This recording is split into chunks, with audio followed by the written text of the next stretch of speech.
Halo, Assalamualaikum warahmatullahi wabarakatuh.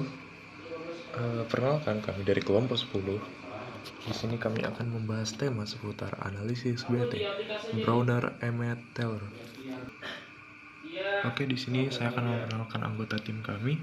Yang pertama ada Indah Nuryanti, yang kedua ada Radityo Sumarsono, dan yang terakhir Muhammad Lutfi Gibran. Adapun outline yang akan kita bahas pada video kali ini, yang pertama mengenai pengertian analisis BT, tujuan analisis BT, manfaat analisis BT, prinsip kerja BT, dan yang terakhir hasil analisis BT berdasarkan jurnal yang kami dapatkan. Baik, jadi apa sih BET itu? Nah, jadi BET itu merupakan singkatan dari 3 nama ilmuwan, yaitu Browner, Emmet, dan Taylor. Metode BET ini adalah metode yang diperkenalkan pada tahun 1938 oleh Stephen Browner, Paul Hawk Emmet, dan Edward Taylor. Teori ini menjelaskan bagaimana suatu fenomena absorpsi molekul gas di permukaan zat padat, dia melekatnya molekul gas di permukaan zat padat. Adapun tujuan analisa BET, yang pertama kita dapat mengkarakteristik luas permukaan dan ukuran porinya. Dan yang kedua, kita dapat mengabsorpsi molekul pada permukaan zat padat hingga beberapa lapis. Dan yang ketiga, kita dapat mengetahui luas permukaan adsorben sebelum dan sesudah diabsorpsi. Baik, selanjutnya saya perkenalkan, nama saya Indah Nuryanti dan di sini saya akan menjelaskan manfaat analisa BET. Manfaat analisa BET ini sesuai dengan jurnal yang kami baca, diharapkan dapat memberikan manfaat bagi berbagai pihak, antara lain memperoleh material baru yang dapat digunakan sebagai adsorben logam CD2+, dan mengurangi serta mencegah pencemaran air oleh logam berat sehingga dapat meningkatkan ketersediaan air bersih yang layak.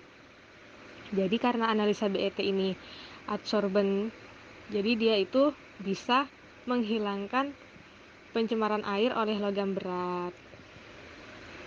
Kemudian di sini saya akan menjelaskan prinsip kerja dari BET. Prinsip kerja dari BET ini didasarkan pada proses adsorpsi gas N2 atau nitrogen pada padatan permukaan berpori.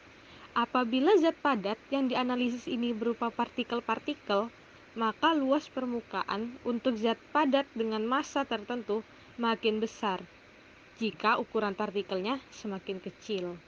Nah, dengan mendefinisikan luas permukaan spesifik ini sebagai perbandingan luas total permukaan zat padat terhadap massanya, maka luas permukaan spesifik makin besar jika ukuran partikelnya semakin kecil. Oke, lanjut berikutnya ada hasil analisis BT. Dari analisis jurnal yang kami dapatkan, pada suatu penelitian didapatkan penelitian terkait pengolahan limbah secara fotokatalisis menggunakan FeTiO2C yang pada awalnya Fe dan C didoping secara bertahap dengan cara impregnasi.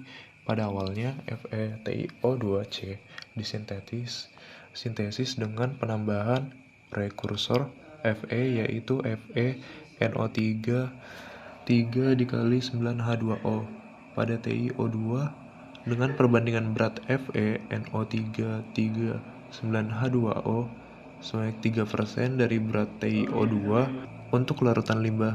Simulasi itu sendiri dibuat dengan kandungan metilen blue 10 ppm dengan menambahkan serbuk metilen blue sebanyak 0,3 gram ke dalam 300 ml Aquades, kemudian diaduk dengan magnetic steril sampai 10 menit. Kemudian untuk aktivitas fotokatalistik digunakan lampu Philips UV-A 10 watt sebanyak 3 buah untuk memantau penelitian sebagai sumber foton sebanyak 0,3 gram FeTiO2C ditambahkan ke dalam 300 ml larutan metilen blue 10 ppm dan diaduk dengan stirrer sambil disinari dengan cahaya UV selama 5 jam.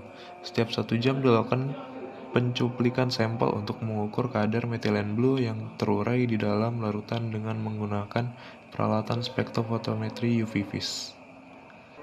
Oke, next. Didapatkan luas permukaan. Pada tabel didapatkan hasil sampel TiO2 kalsinasi memiliki luas permukaan sebesar 5,31 meter kuadrat per gram. Kemudian penambahan dopan Fe menaikkan luas permukaan menjadi 7,25 meter kuadrat per gram. Sampel yang FeTiO2 ditambahkan karbon aktif mengalami peningkatan luas permukaan TiO2 menjadi 172,10 meter kuadrat per gram pada penambahan C 5% atau naik sebanyak 3.157%. Di sini dapat terlihat pada tabel untuk penambahannya. Oke, next ke volume pori.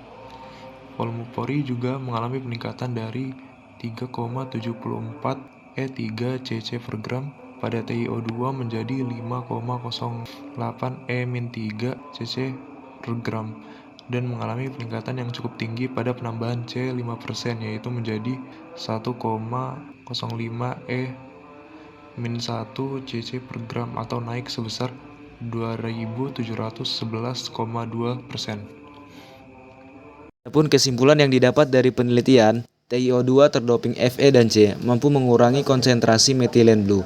Hasil karakterisasi dengan difraktometer Siner X menunjukkan penambahan dopan Fe dan C pada TiO2 menaikkan ukuran kristal yaitu dari 31,25 nanometer menjadi kisaran 38,7 sampai 54,2 nanometer.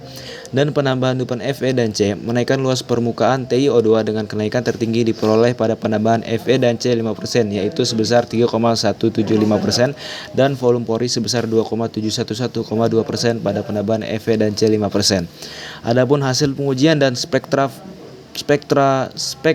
UV vis menunjukkan penambahan Fe pada TiO2 justru menurunkan aktivitas pengolahan limbah metilen blue.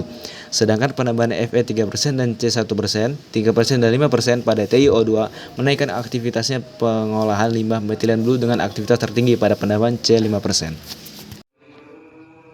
Oke, sekian presentasi yang dapat kami sampaikan. Terima kasih atas waktunya. Assalamualaikum warahmatullahi wabarakatuh.